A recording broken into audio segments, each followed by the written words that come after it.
ओम नमः शिवाय। श्री शिव महापुराण रुद्र संहिता दूसरा खंड प्रथम अध्याय। ब्रह्मा का सृष्टि की रचना करना। श्री ब्रह्मा जी बोले, नारद, भगवान सदाशिव जब इतना कहकर अंतर्धान हो गए तो फिर मैंने हंस का और भगवान श्री विष्णु ने बराह का रूप धारण करके सृष्टि रचने का विचार किया।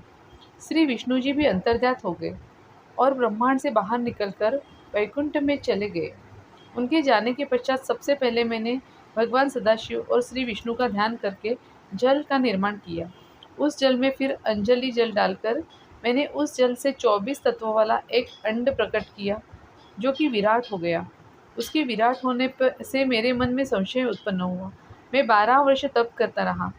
इस तप में मैंने केवल भगवान विष्णु का ध्यान किया। 12 वर्ष के पश्चात भगवान विष्णु ने प्रसन्न होकर मुझको साक्षात दर्शन देकर कहा, ब्रह्मा, वर मांगो, श्री सदाशिव की कृपा से सब कुछ दे सकता हूँ। इस पर मैंने उनसे कहा, प्रभु, जो कुछ भगवान श्री सदाशिव का आदेश है वही मैं आपसे मांगूंगा। निवेदन है कि यह जो 24 तत्वों वाला अंड है, यह जड़ दिखाई देता है। आप इसको चेतना प्रदान कीजिए। मेरी इस प्रार्थना पर भगवान श्री विष्णु उस अंड में प्रविष्ट हो गए।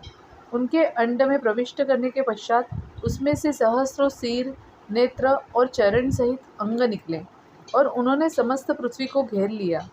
भगवान श्री विष्णु सातों लोकों के अधिपति हो गए। भगवान सदाशिव ने उनको कभी कष्ट न होने वाले कैलाश पर स्थान दिया। अब मैं सृष्टि रचने लगा। पहले पाप सृष्टि उत्पन्न हुई, जिसमें कि अविद्या और तम की प्रधानता थी।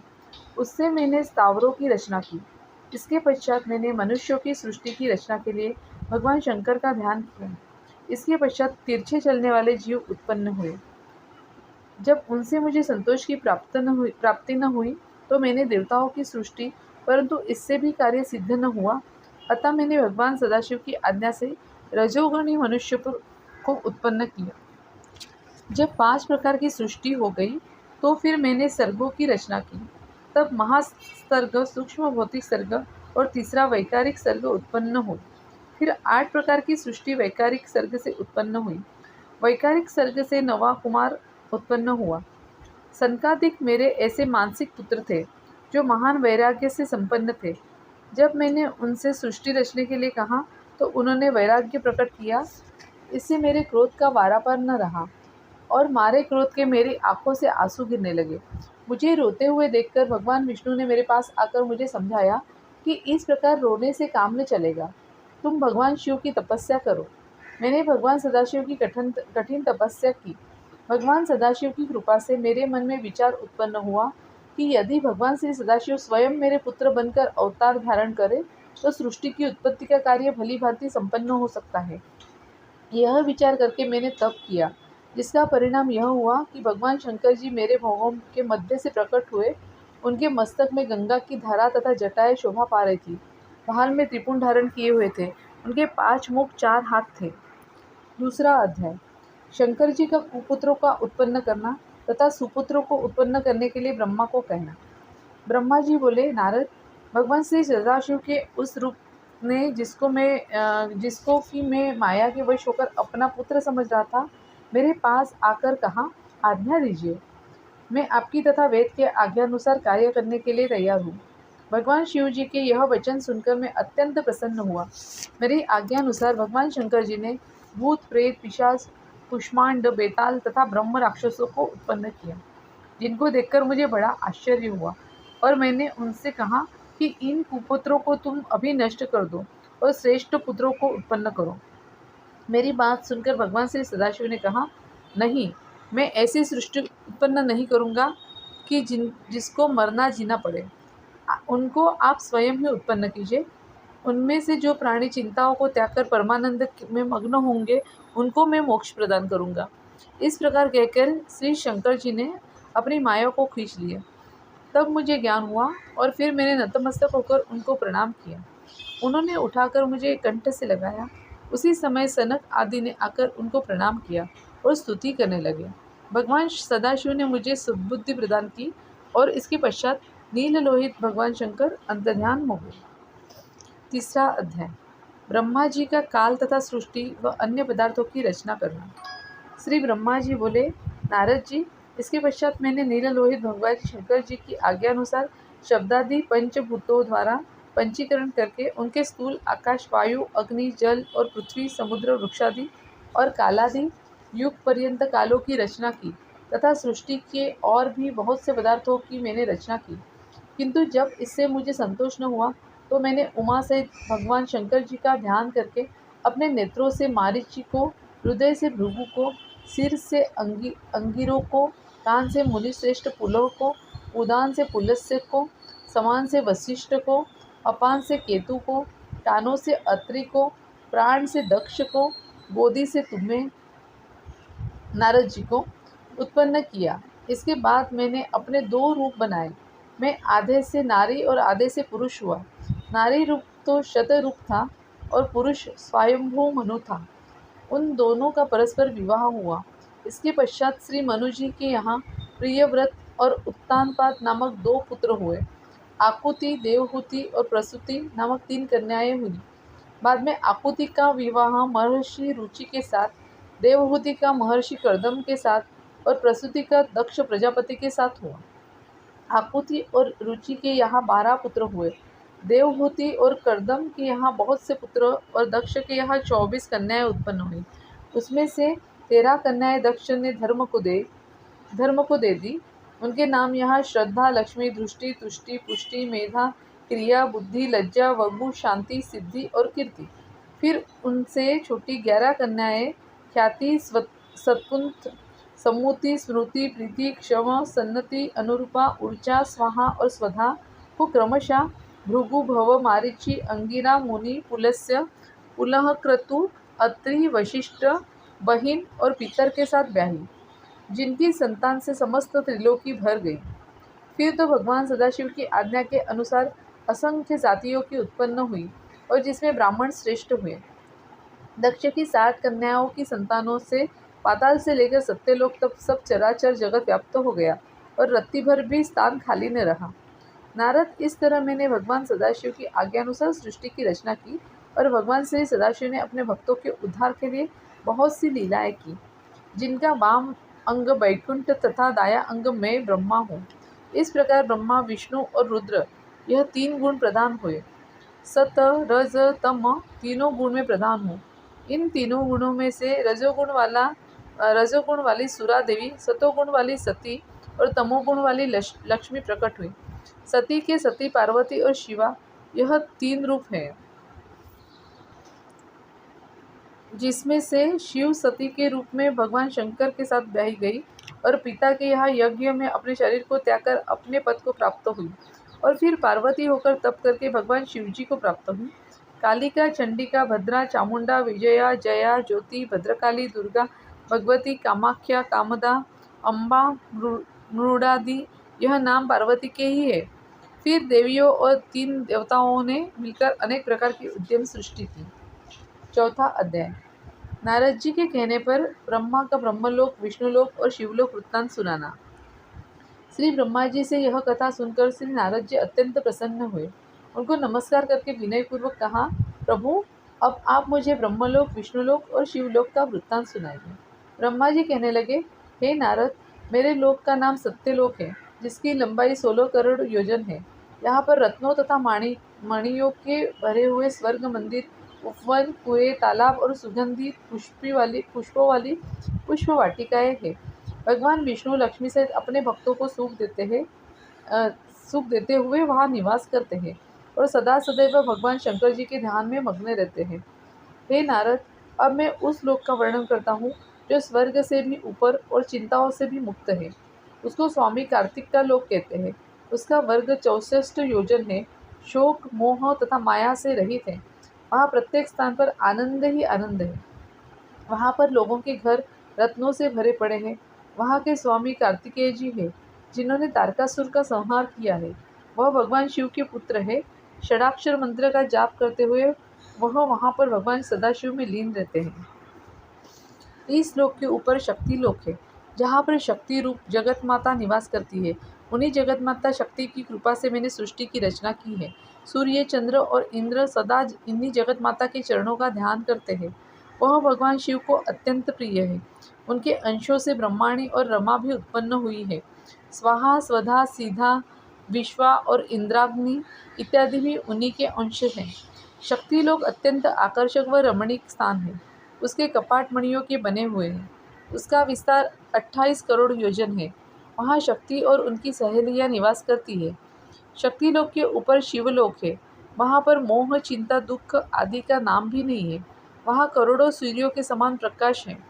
वहाँ के घर मणियों से जड़े हुए हैं। अप्सराएं नृत्य करती है और स्थान स्थान पर बाग बगीचे और पुष्प वाटिकाएं हैं।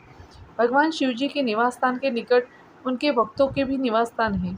वहाँ पर उनके 50,000 सेवक निवास करते हैं। वहाँ की पृथ्वी रत्नमयी है।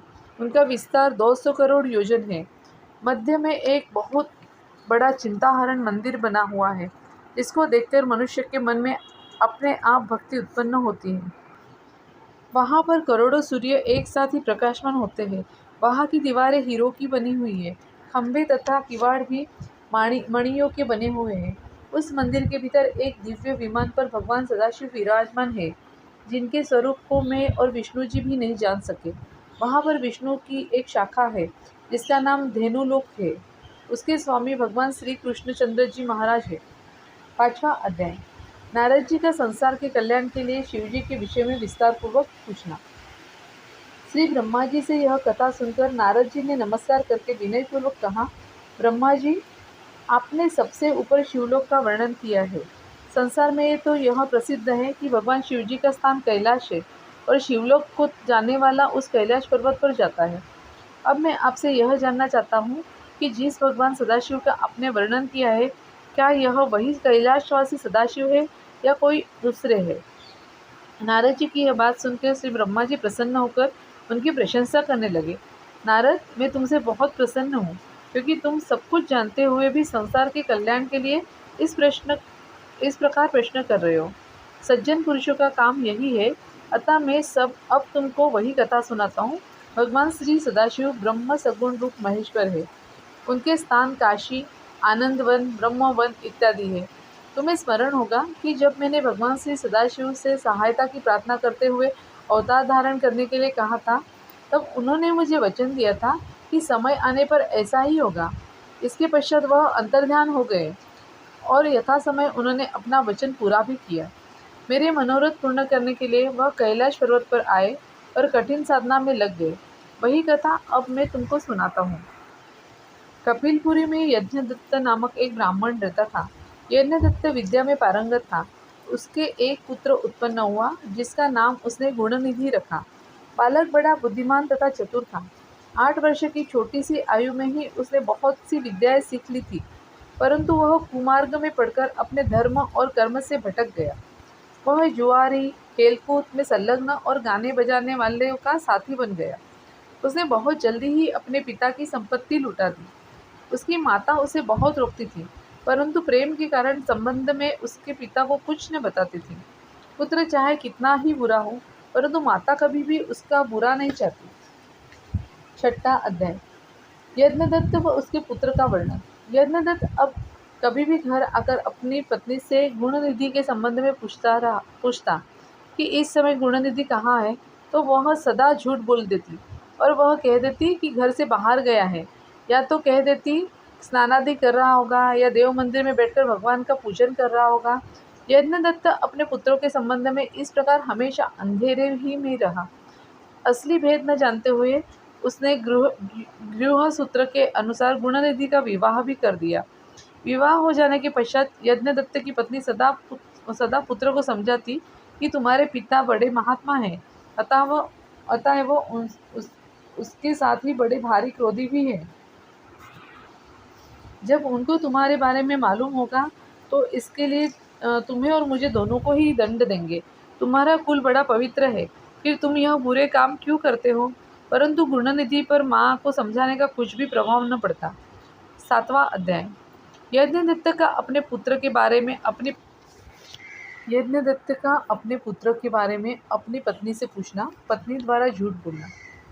जब कभी यज्ञदत्त अपनी पत्नी से अपने पुत्र के बारे में पूछता, तो वह बात बनाकर उसको टाल देती। आखिर कब तक?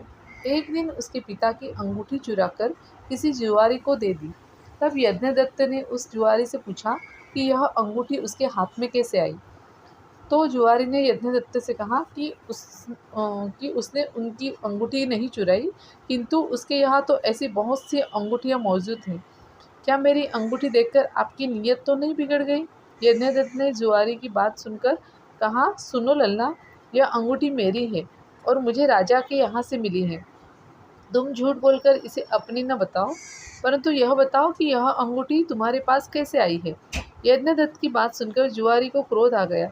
उसने गरज कर कहा, जो सच सुनना चाहते हो तो ध्यानपूर्वक सुनो। यह तो अंगूठी तुम्हारे पुत्र गुणनिधि ने मेरे पास जुए में हारी है।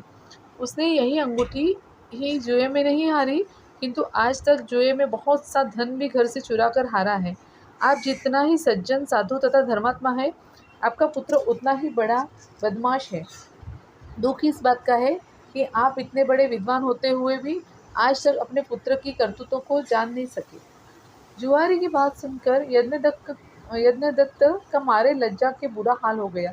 वह मारे लज्जा के मुंह ढापे हुए तथा सिर झुकाए हुए अपने घर पहुंचा और घर आने के साथ ही अपनी पत्नी से पूछा कि गुणनिधि कहाँ है, वह अंगूठी कहाँ है जो उस दिन तूने उपटना करते मेरे हाथ से ले ली थी। मुझे उसकी आवश्यकता है, उसे लाकर मुझे दो। यज्ञदत्त की बात सुनकर उसकी पत्नी ने उत्तर दिया, वह अंगूठी मैंने यही कहीं रख दी थी, अब मुझे याद नहीं आ रहा है कि कहाँ रखी थी। स्त्री की बात सुनकर यज्ञदत्त ने कहा, तुम झूठी हो। जब कभी भी मैं तुमसे गुणनिधि के बारे में पूछा है, तुमने मुझे झूठी बात बताकर टालने की कोशिश की है। अच्छा, तुम अंगूठी की बात जाने दो और मुझे बताओ कि घर का अन्य बहुमूल्य सामान कहाँ है। न जाने मेरे किन पापों के कारण मेरे यहाँ ऐसा पुत्र पैदा हुआ है। फिर जब उसने घर का दूसरा कीमती सामान देखा तो मालूम हुआ कि सभी बहुमूल्य वस्तुएं गायब थी। इस पर यज्ञदत्त ने हाथ में जल लेकर पत्नी और पुत्र को तिलांजलि दे दी और एक ब्राह्मण की कन्या से अपना दूसरा विवाह भी कर लिया। 8वां अध्याय, यज्ञदत्त का अपने पुत्र व पत्नी को तिलांजलि देना। जब गुणानिधि को मालूम हुआ कि उसके पिता को सारा भेद मालूम हो गया है और उसने उसे और उसकी माँ को तिलांजलि दे दी है, तो उसको बड़ा दुख हुआ। वह अपनी करनी पर पछताने लगा। वह भूखा प्यासा शिव मंदिर के पास जाकर बैठ गया। उस दिन शिवरात्रि का व्रत था। लोगों ने मंदिर में आकर भगवान शिव का पूजन किया, फिर तरह तरह के पकवान तथा खाद्य सामग्री ऊपर चढ़ाई। जब लोग भगवान का पूजन आदि करके मंदिर में ही सो गए, तो गुणनिधि ने मंदिर के भीतर प्रवेश किया और खाने पीने का सामान उठाकर बाहर की ओर भागा। मगर चलते चलते उसका पैर एक सोते हुए शिव भक्त से टकरा गया। फिर क्या, उस भक्त के मुंह से चोर चोर का शब्द सुनकर सभी लोग जाग उठे और दौड़ते हुए गुणनिधि का पीछा किया। बहुत से नागरिक भी उन भक्तों के साथ मिल गए। अतः अंत में उन लोगों ने दौड़ते हुए गुणनिधि को पकड़ लिया और सबने मिलकर उसको ऐसा मारा कि वह मर गया। उसके मरने के साथ ही यमदूतों ने आकर उसे घेर लिया और निर्दयतापूर्वक उसे मारने लगे।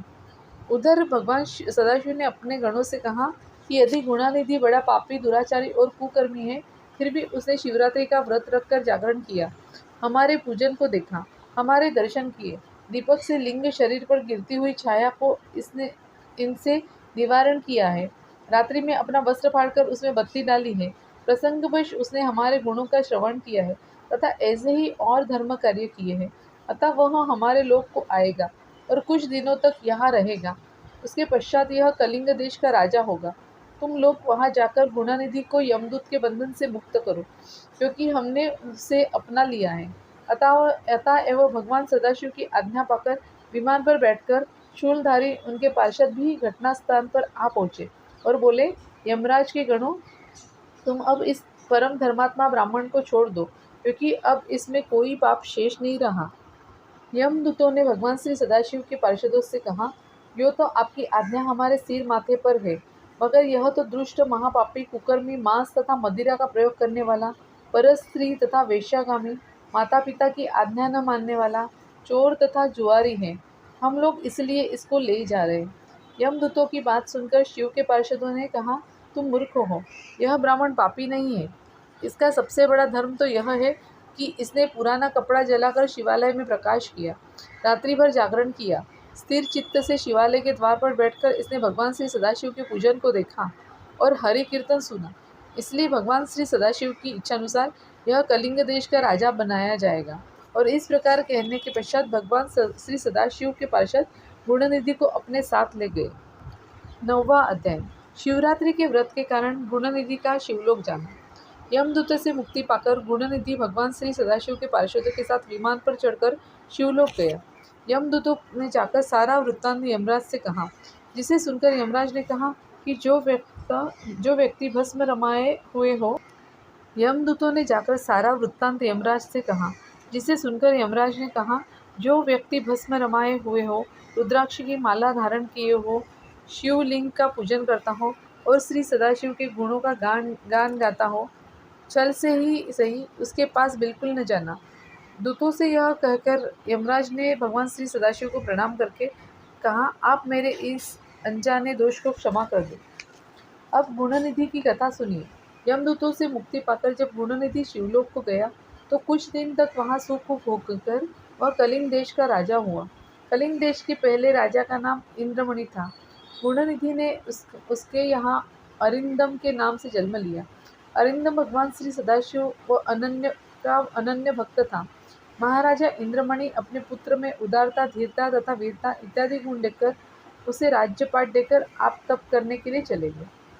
अरिंदम ने सिंहासन पर बैठने के साथ प्रजा को यह आज्ञा दी कि सब लोग शिवालय में प्रतिदिन रात्रि को दीपक जलाया करे। यदि कोई इस आज्ञा को नहीं मानेगा तो उसका सिर धड़ से अलग किया जाएगा। इस आज्ञा से राज्य भर में समस्त शिवालय प्रकाश से जगमगाए उठे। राजा अरिंदम ने अपने न्याय से प्रजा को प्रसन्न किया। दीर्घ काल तक वह राज्य का सुख भोगकर शिवलोक को गया है। हे नारद, शिवजी की थोड़ी सी सेवा भी बहुत फलदायक प्रमाणित हुई। यज्ञदत्त के पुत्र गुणनिधि का यह चरित्र जो सुनेगा उसकी समस्त कामनाएं पूर्ण होंगी और उसको बड़ा संतोष प्राप्त होगा। अब तुम मेरे मानस पुत्र पुलत्स्य का हाल सुनो। मेरे पहले पदम कल्प में मेरे मानस पुत्र पुलत्स्य से विश्रवा का जन्म हुआ था, जिसके यहाँ एक वैश्रवण नामक का पुत्र हुआ था, जिसने भगवान श्री सदाशिव का उग्र तप किया। उसके उग्र तप को देखकर भगवान शंकर ने प्रकट होकर उसको साक्षात दर्शन दिए। भगवान श्री शंकर को देखकर श्री वैश्रवण ने कहा, प्रभु, आपके अपरिमित तेज को देखकर मेरे नेत्र अपने आप बंद होते जा रहे हैं, अतः मुझको इतनी सामर्थ्य दीजिए जिससे कि मैं आपके चरणों के दर्शन कर सकूं। यह वैश्रवण यज्ञदत्त का पुत्र गुणनिधि ही था। भगवान सदाशिव ने गुणनिधि की भक्तिपूर्ण बात सुनकर उसके मस्तक पर हाथ फेरा। प्रभु की कृपा भरा हाथ फेरने के साथ ही गुणनिधि में दिव्य तेज का अवलोकन करने की शक्ति आई। उसने भगवान श्री सदाशिव के साथ भगवती शिवा को देखा तो वह सोचने लगा कि यह गुणवती तथा रूपवती स्त्री कौन है, जो अकारण ही गुण के मन को मोहित करती है। यह बड़ी सौभाग्यवती है जो भगवान के इतनी निकट रहती है। इसके माता पिता भी धन्य हैं, जिन्होंने ही ऐसी रूपवती कन्या को जन्म दिया है। इस प्रकार बार बार विचार करते हुए राजा वैश्रवण ने भगवती शिवा को कुदृष्टि से देखा। पार्वती जी को क्रूर दृष्टि से देखते ही उसका बाह्य नेत्र फूट गया। भगवती शिवा ने भगवान श्री सदाशिव से कहा, यह कैसा तपस्वी और भक्त है जो कि मुझको पाप दृष्टि से देखता है। भगवती शिवा की बात सुनकर भगवान श्री सदाशिव ने कहा, देवी, इस तपस्वी ने बड़ा उग्र तप किया है, इसलिए इसका अविश्वास करना ठीक नहीं। यह तुम्हारा पुत्र है, अतः यह तुम्हें पाप दृष्टि से नहीं देख सकता, अपितु यह तो तुम्हारी तपस्या की सराहना कर रहा था, अतः मैं इसे निधियों का स्वामी बनाऊंगा। यह वसुओं का ईश्वर होगा। इतना कहकर भगवान श्री सदाशिव ने वैश्रवण से कहा, बस तुम क्या चाहते हो? जो इच्छा हो सो वर मांगो। मेरे आशीर्वाद से तुम वसुओं के स्वामी होंगे। इसके पश्चात हम तुम दोनों मित्र रूप में कैलाश पर जाकर निवास करेंगे। अब तुम भगवती शिवा के चरणों में नतमस्तक होकर क्षमा की याचना करो। यह तुम पर दया करके मानसिक पाप से मुक्त कर देगी। इसके पश्चात इन्होंने भगवती शिवा से कहा, देवेशी तपस्विनी, इस अपने अंगज पुत्र पर प्रसन्न हो। भगवान सदाशिव की बात सुनकर शिवा ने अपना क्रोध शांत किया और कहा, पुत्र, अब तुम मेरे पुत्र हो। शिव की भांति मैं भी तुम पर दयालु हूँ। अब से तुम्हारा नाम कुबेर होगा। तुम्हारा स्थापित किया हुआ यह शिवलिंग सिद्धियों को देने वाला होगा और पूजन करने से पापों को नष्ट करके मोक्ष का देने वाला होगा। फिर भगवान श्री सदाशिव जी ने वैश्वेश्वर नामक स्थान में गुणनिधि या वैश्रवण को कुबेर बनाकर प्रवेश किया और स्वयं उसकी अलकापुरी नामक महानगरी के समीप ही अपना कैलाश नामक स्थान नियुक्त किया। वैश्रवण को वरदान प्रदान करके भगवती शिवा के साथ भगवान श्री सदाशिव अंतर्धान हो गए। भगवान सदाशिव की कृपा से वह अनंत धन रत्नों के स्वामी हुए और अलकापुरी का राज्य प्राप्त करके शिव मित्र के नाम से प्रसिद्ध हुए। हे नारद, गुणनिधि की कथा मैंने तुमको विस्तार पूर्वक सुनाई है, जो सदा आनंद की देने वाली है और तनिक चेष्टा से महान आनंद देने वाली है। गुणनिधि के समान पापी भी बिना इच्छा से भूखा रहने पर शिवरात्रि का व्रत करने वाला समझा गया। भगवान श्री सदाशिव के बराबर भला और कौन दयालु होगा। ओम नमः शिवाय। श्री शिवाय नमस्तुभ्यं। हर हर महादेव।